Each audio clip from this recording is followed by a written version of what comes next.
Welcome to the Real Estate Espresso Podcast, your morning shot of what's new in the world of real estate investing. I'm your host, Victor Menashe. Today's another AMA episode, that is, Ask Me Anything. I love to answer your questions. If you have a question you think is going to be of broad interest, send it in. I'll answer it live on the air. Send your questions to victor@victorjm.com. That's victor@victorjm.com. This question comes from Anna. She says, thank you so much for all of your production and insight into real estate investing. You're highly regarded in the real estate investing realm. I've been trying to get into real estate investing for the past 2 years and seeking to do exactly what you did, make a hard left turn from my current career to full-time real estate investing. I know you discussed the importance of following 3 principles for getting into real estate investing. Number 1, the right knowledge. Number 2, the right mindset. And number 3, the right environment. I feel like I've grown a lot in gaining the right knowledge and mindset, but I feel like I'm having trouble getting into the right environment. I know of real estate investing associations, but unfortunately I found them to yield little fruit, maybe because everyone seems to have jumped in on the real estate investing train, and trying to rub elbows with the right people is like trying to find a needle in a haystack. Maybe you could explain your personal experience with how to get in the right environment, and how your experience in the mid-2000s compares to today. Any suggestions for how you would coach yourself today to get in the right environment? Well, Anna, thank you for the kind words, and this is a great question. I have to say it took me a long time to become truly immersed in the right environment, at least for myself. It takes a considerable investment of both time and travel, and it's all about relationship building, and it takes time. It can take years even. I certainly spent a lot of time going down dead-end paths and developing relationships with people who turned out to be less than they portrayed themselves to be. You need a wide array of relationships in order to accomplish anything of significance in the world of investing or development.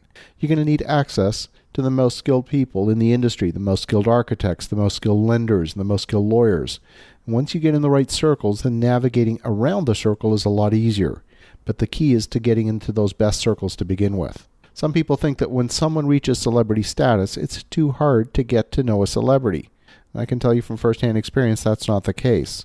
From any relationship, you will get something from that relationship. It will be something different. From one person you might get some advice, another person you might get an introduction, maybe someone else access to opportunity, or maybe even access to capital. You're going to get, or maybe even a friendship. You're going to get different things from different people. But let's say your goal is to develop a relationship with a very big name. Let's say Oprah, for example. And I'm putting that big name out there intentionally. You see, if you try and connect with Oprah directly, you're probably going to fail. But if you can figure out who's in Oprah's inner circle, then you'll find it much easier to develop a relationship to someone within her inner circle. And guess what? They all know the same people. You might connect with her boyfriend Stedman, or one of the producers who she knows well. Anyone who knows Oprah knows the same people in her inner circle, and you'll be able to connect with some of those people as well. So if you want to break into a circle, research who's in that circle and see if you can develop a relationship with someone in the circle. This is an approach I've used several times. If you want to hang out with high net worth individuals, then you are going to go to the same places that they do. Admittedly, that's been much more difficult in the pandemic environment than before, because people are not going to physical meetings.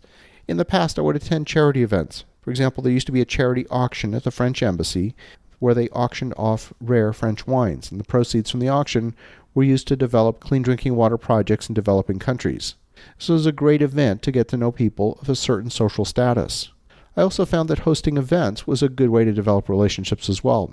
I've been president of the Auto Real Estate Investors Organization for a number of years. Inviting notable people to come and speak can also be a great way to build relationships.